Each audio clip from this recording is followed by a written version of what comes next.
আসসালামু আলাইকুম, মহসেনা শাওন আপনাদের সবাইকে আমন্ত্রণ জানাচ্ছি এনটিভি দুপুরের খবরে। নোয়াখালীতে বানের পানিতে ভাসছে লাখো মানুষ। জেলা সদর আর ৬ উপজেলায় বন্যা দুর্গত মানুষের বাড়িতে বাড়িতে অসহায়ত্বের ছাপ স্পষ্ট। বৃষ্টি কিছুটা কমলেও কমেনি ঢলের পানি। পানিতে আটকা পড়েছে অনেকে। বসতভিটা হারিয়ে কেউ কেউ আশ্রয় নিয়েছে উঁচু দালানে। দেখা দিয়েছে তীব্র খাবার পানির সংকট। আনোয়ার মিলনের ক্যামেরায় নিয়ামুল আজিজ সাদিকের রিপোর্ট। নোয়াখালীর একলাশপুরের পানিবন্দী পরিবারদের একটি টানা ৩ দিনের বেশি সময় ধরে উজানের ঢল আর অতিবৃষ্টিতে ঘরবন্দি এই মানুষগুলো। আমাদের বাড়িতে পানি উঠে গেছে, আমরা এখানে নিয়ে আশ্রয় নিতেছি। আমাদের ঘরের মধ্যে পানি উঠে গেছে, মাটির ঘর আর কি, ওখান থেকে আমরা আপাতত এখানে উঠছি আর কি। বেশিরভাগ এলাকায় সড়ক ও বাড়িঘর ৪ থেকে ৫ ফুট পানির নিচে তলিয়ে আছে। নিরুপায় হয়ে লোকজন স্কুল, মাদ্রাসা সহ আশপাশের উঁচু ভবনে আশ্রয় নিয়েছে। বেশিরভাগই ফসলের জমি তলিয়ে গেছে, যোগাযোগের সকল পথ বন্ধ। কয়েকজন স্বেচ্ছাসেবী সংগঠনের থেকে কিছু পরিমাণ ত্রাণ দেওয়া হয়েছে, তবে তা যথেষ্ট নয় বলে মনে করছে স্থানীয়রা। মানুষের খুবই দুর্বিষহ অবস্থা, বিশেষ করে মানুষ অনেকেই গৃহবন্দী হয়ে আটকা আছে। ম্যাক্সিমাম মানুষই আপনার আশ্রয় কেন্দ্রগুলোতে যেতে পারে নাই। নোয়াখালীর বেগমগঞ্জ, চৌমুহনী, একলাশপুর বিভিন্ন এলাকা এখনো পানির নিচে তলিয়ে আছে। স্থানীয়রা চাইছেন প্রশাসন ও স্বেচ্ছাসেবীদের প্রচেষ্টায় নোয়াখালীর এই দুর্যোগ দ্রুত কেটে যাবে। অভুক্ত মানুষ, পানিবন্দী পুরো এলাকা। নোয়াখালীর বিস্তীর্ণ এলাকাগুলো এভাবেই পানির নিচে তলিয়ে আছে। নেই সড়ক, নেই মহাসড়ক, নেই কোনো ধরনের প্রার্থনা ঘর। যে মানুষগুলো এতদিন যাতায়াত করছেন সবকিছু স্থবির। নোয়াখালী যেন এখনো ক্রান্তিকাল অতিক্রম করছে। Niamul Aziz Sadik, NTV news, Eklashpur, Noakhali. বন্যা পরিস্থিতির খবর জানতে সরাসরি যাচ্ছি নোয়াখালীতে নিয়ামুল আজিজ সাদিকের কাছে। সাদিক, নোয়াখালীর সার্বিক বন্যা পরিস্থিতি আজ কেমন দেখছেন?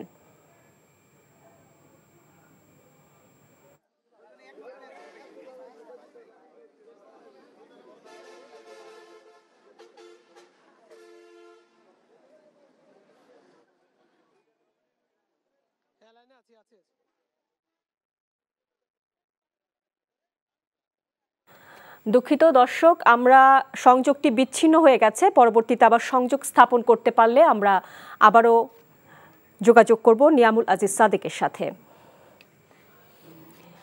ভারতে পানি আগ্রাসনে সৃষ্ট বন্যা দুর্গতদের সাহায্যার্থে অনুষ্ঠিত কনসার্ট জরুরি সংযোগ থেকে ৬ ঘন্টায় ২.২৫ লাখ টাকা সংগ্রহ হয়েছে, যা বন্যা দুর্গতদের জন্য পাঠানো হয়েছে। ঢাকা বিশ্ববিদ্যালয়ের টিএসসিতে অনুষ্ঠিত বন্যা দুর্গতদের জন্য কনসার্টের মিডিয়া পার্টনার ছিল এনটিভি। নগদ অর্থের পাশাপাশি প্রায় ২০ ট্রাক পরিমাণ ত্রাণ সামগ্রী সংগৃহীত হয়েছে জরুরি সংযোগ কনসার্ট থেকে। এসব ত্রাণ সামগ্রী নিয়ে ফেনীর পরশুরাম, ছাগলনাইয়া, দাগনভূঞা, ফুলগাজী সহ বিভিন্ন দুর্গম এলাকায় বিতরণ করা হচ্ছে।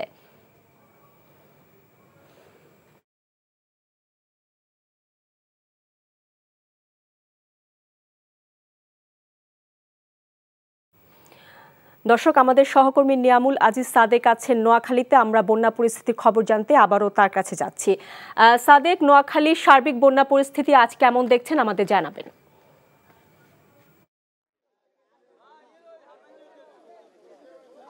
নোয়াখালীর বন্যা পরিস্থিতি আসলে পানি কিছুটা কমেছে, যেহেতু বৃষ্টি নেই এবং রোদ ঝলমলে আবহাওয়া, এই কারণে কিছু পানিটা কমেছে।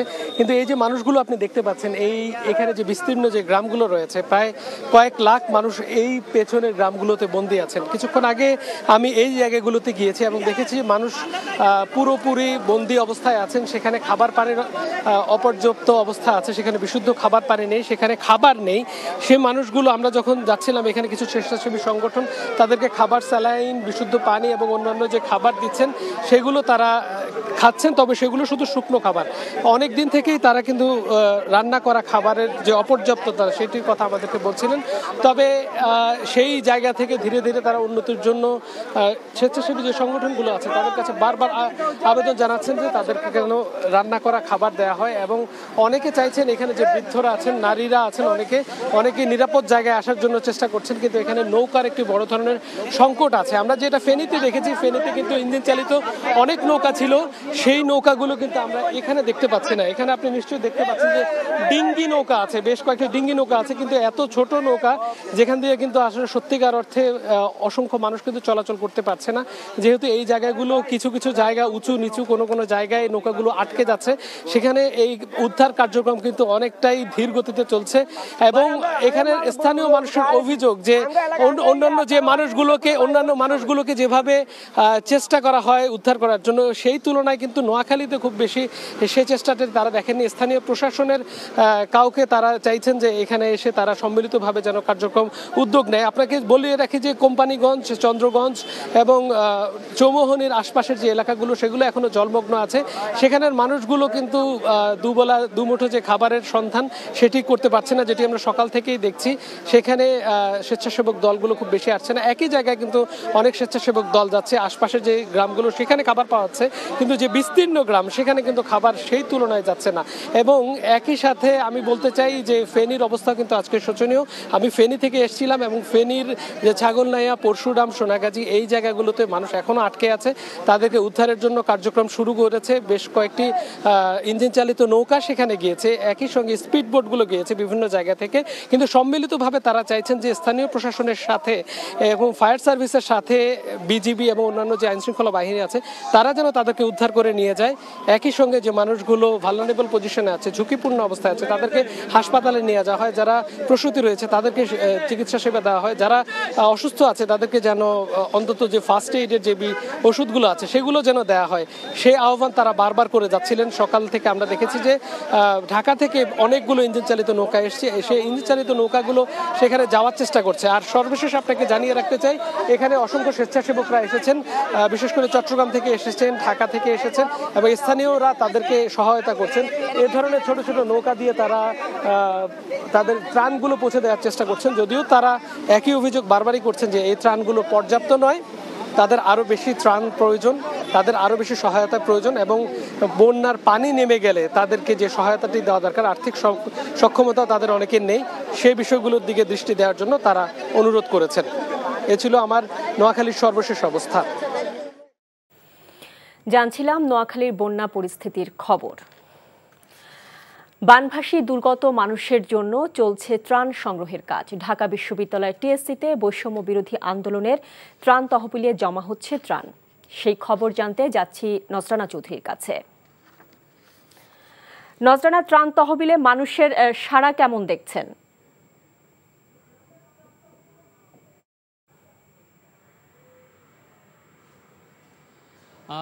রাকা, আপনি জানেন যে গতকালকে কিন্তু ঢাকা বিশ্ববিদ্যালয়ে একটি বিশাল কর্মযজ্ঞ হয়ে গেছে, যে আমাদের দক্ষিণ পূর্বাঞ্চলে যেই ভয়াবহ বন্যা, 6টি জেলায় যে বন্যা হচ্ছে, সেই বন্যার জন্য কিন্তু সারা ঢাকা শহর এবং ঢাকার বাইরে থেকেও কিন্তু ঢাকা বিশ্ববিদ্যালয়ের বিভিন্ন জায়গায় ত্রাণ সামগ্রী নিয়ে মানুষ এসছেন এবং ছোট বাচ্চারা পর্যন্ত একটা খেলনা পর্যন্ত নিয়ে এসছেন, যে ওইখানে যা বানভাসী ছোট বাচ্চা, ছোট শিশুরা আছে তারা যেন খেলনা, তাদেরকে খেলনা দেওয়ার জন্য ছোট বাচ্চা, এটা আসলে সেই আবেগটার কথাই বলছিলাম আমি। তো আপনি জানেন যে গতকালকে একটি টিএসসিতে একটি কনসার্ট হয়েছিল, যেটি মিডিয়া পার্টনার এনটিভি ছিল। সেই কনসার্টের মাধ্যমেও কিন্তু প্রচুর ত্রাণ সামগ্রী জোগাড় করা হয়েছে এবং তাৎক্ষণিকভাবে কিন্তু 21 লাখ টাকারও বেশি এই সংগ্রহ করা হয়েছিল সেই কনসার্ট থেকে এবং প্রচুর ত্রাণ সামগ্রী যেগুলো বিতরণ করা হবে সেগুলোও কিন্তু উঠেছিল। সেগুলো আজকে এখান থেকে নিয়ে যাওয়া হবে ফেনী, কুমিল্লা ওই এলাকায়, যেখানে ভয়াবহ বন্যার কবলে পড়েছেন সেই এলাকার মানুষ মানবেতর জীবনযাপন করছেন। তো আমরা এখন ঢাকা বিশ্ববিদ্যালয়ের সামাজিক বিজ্ঞান অনুষদের নিচে আছি। আপনি দেখতে পাচ্ছেন যে আমার পেছনে প্রচুর ত্রাণ সামগ্রী এখানে জড়ো করা হয়েছে এবং স্বেচ্ছাসেবকরাও আছেন। কিছুক্ষণের মধ্যেই তারা কিন্তু রওনা দেবেন। আর আরেকটি বিষয় হলো যে টিএসসিতেও কিন্তু আরেকটি বৈষম্য বিরোধী ছাত্র আন্দোলনের পক্ষ থেকে সেখানে কিন্তু ত্রাণ সামগ্রী গ্রহণ করা হচ্ছে এবং সেখানেও বিপুল পরিমাণ ত্রাণ সামগ্রী এবং সবচেয়ে একটা বড় বিষয় যে এত পরিমাণ ত্রাণ সামগ্রী জোগাড় করা হয়েছে সেগুলো ট্রান্সপোর্ট করার ব্যবস্থাও জোগাড় করা সম্ভব হচ্ছে না। রাইকা, আমরা পরবর্তীতে আরও আপডেট জানাতে পারব। জানছিলাম ত্রাণ তহবিলের খবর। বিএনপি মহাসচিব মির্জা ফখরুল ইসলাম আলমগীর বলেছেন, পালিয়ে ভারতে আশ্রয় নেওয়া স্বৈরাচার শেখ হাসিনার দোসরদের সরকারের আশেপাশে দেখতে চান না। তিনি বলেন, রাজনৈতিক দলগুলোর সাথে আলোচনার মাধ্যমে প্রয়োজনীয় সংস্কারের ব্যবস্থা করে যৌক্তিক সমন্বয়ের মধ্যে নির্বাচন দিতে হবে। আমরা সবাই মনে করি যে এই ইন্টারিম গভর্নমেন্ট তারা অবশ্যই যৌক্তিক সময়ের মধ্যে তারা একটা নির্বাচনের ব্যবস্থা করবেন। আমি নির্বাচন কথার উপরে খুব জোর দিতে চাই এবং যে সংস্কারের প্রশ্ন এসছে সবসময় আসছে, সেই সংস্কারের ব্যাপারেও নির্বাচনটা অত্যন্ত গুরুত্বপূর্ণ। কারণ the final authority is the people. সেটা কিভাবে আসবে? সেটা অবশ্যই একটা নির্বাচিত পার্লামেন্টের মধ্য দিয়ে তাদের মাধ্যমে সেটাকে আসতে হবে, এর কোনো বিকল্প নেই। সুতরাং কয়েকজন ব্যক্তি একটা সংস্কার করে দেবেন এটা আমি বিশ্বাস করি না। আমি বিশ্বাস করি জনগণের অংশগ্রহণের মধ্য দিয়ে তাদের মাধ্যমে কিন্তু সেই সংস্কার আসতে হবে। ন্যায় বিচার ও মানবিক বাংলাদেশ তৈরির সুযোগ এসেছে উল্লেখ করে সুশাসনের জন্য নাগরিক সুজনের মানববন্ধন থেকে বক্তারা বলেছেন, কেউ যাতে এই সুযোগকে ছিনতাই করতে না পারে সেজন্য সজাগ থাকতে হবে।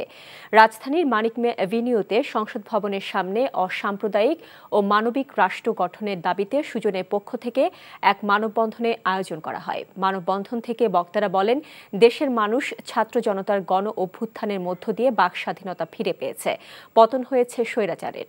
তারা বলেন, এখন যে সরকার হয়েছে তাদেরকে দেশ গঠনে শক্তভাবে দুর্নীতি বিরোধী অবস্থান নিতে হবে। রাষ্ট্র সংস্কারের সুযোগ যাতে হাতছাড়া না হয় সেদিকে সতর্ক থাকার আহ্বান তাদের। আপামর জনসাধারণের সম্পৃক্ততায় যে আন্দোলন হয়েছে তার ফলশ্রুতিতে যে স্বৈরাচারী সরকারের পতন ঘটেছে, যে নূতন সম্ভাবনার দ্বার ঘটেছে, সেটা যেন আবার চিন্তায় না হয়ে যায়। ভারতীয় মিডিয়ার একটা অংশ অত্যন্ত সুপরিকল্পিতভাবে এই সরকারকে, বাংলাদেশের মানুষকে মেলাইন করছে। এটা আমাদেরকে প্রতিরোধ করতে হবে। আমরা এই সুযোগটিকে কোনোভাবেই অবহেলা করতে পারি না এবং সেখানে আমাদের দৃঢ় ঐক্যবদ্ধতা প্রয়োজন। এক পাহাড়ি নারীকে ধর্ষণের ঘটনায় অভিযুক্তদের গ্রেফতার ও বিচারের দাবিতে রাঙামাটিতে বিক্ষোভ মিছিল করেছে পাহাড়ি ছাত্র পরিষদ ও hill women's federation.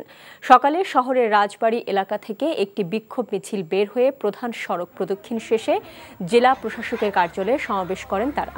Hill women's ফেডারেশনের অর্থ সম্পাদক হীরা চাকমার সভাপতিত্বে সমাবেশে বক্তারা খাগড়াছড়ির রামগড়ে এক পাহাড়ি নারীকে সংঘবদ্ধ ধর্ষণ, রাঙামাটির বনরূপায় দ্বিতীয় শ্রেণীর ছাত্রীকে ধর্ষণ চেষ্টা এবং বান্দরবানের নাইখংছড়িতে এক পাহাড়ি নারীকে ধর্ষণ চেষ্টাকারীকে গ্রেফতার এবং শাস্তির দাবি জানান।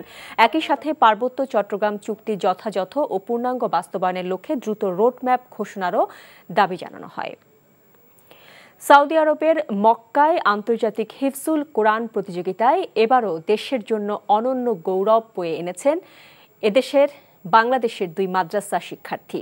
123টি দেশের 174 জন প্রতিযোগীর অংশগ্রহণে 5টি বিভাগের মধ্যে 2টিতেই প্রথম স্থান অর্জন করে দেশের মর্যাদাকে বিশ্বের দরবারে তুলে ধরেছেন অনন্য উচ্চতায়। আরও জানাচ্ছেন জাহিদুর রহমান।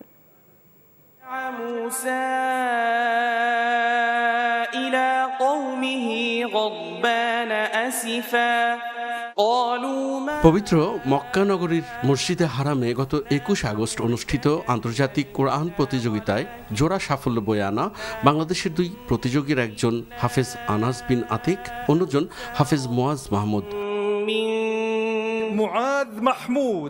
من جمهورية بنغلاديش الشعبية فقد فاز। রাজধানীর মিরপুরের মার্কাজ ফয়জিল কুরআন আল ইসলামী ঢাকার কিতাব বিভাগের শিক্ষার্থী মুআজ প্রতিযোগিতার 15 পারা গ্রুপে অর্জন করেছে প্রথম স্থান, পেয়েছে সম্মাননা, ক্রেস্ট ও নগদ 1.5 লাখ রিয়াল পুরস্কার, বাংলাদেশি মুদ্রায় যার পরিমাণ প্রায় 50 লাখ টাকা।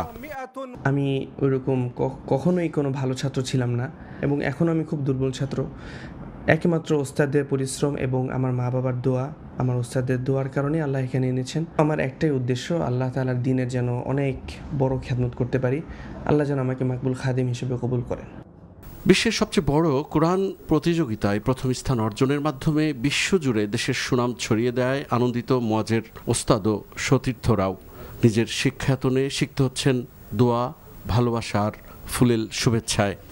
একটা অনারবি ছোট ছেলে পুরস্কার ছিনিয়ে নিচ্ছে, এটা আল্লাহ পাকের দয়া ছাড়া আমাদের পক্ষে সম্ভব ছিল না। আমি আমার আবেগকে ধরে রাখতে পারিনি, আমার চোখ থেকে অঝরে অনিচ্ছায় পানি বের হয়ে গেল।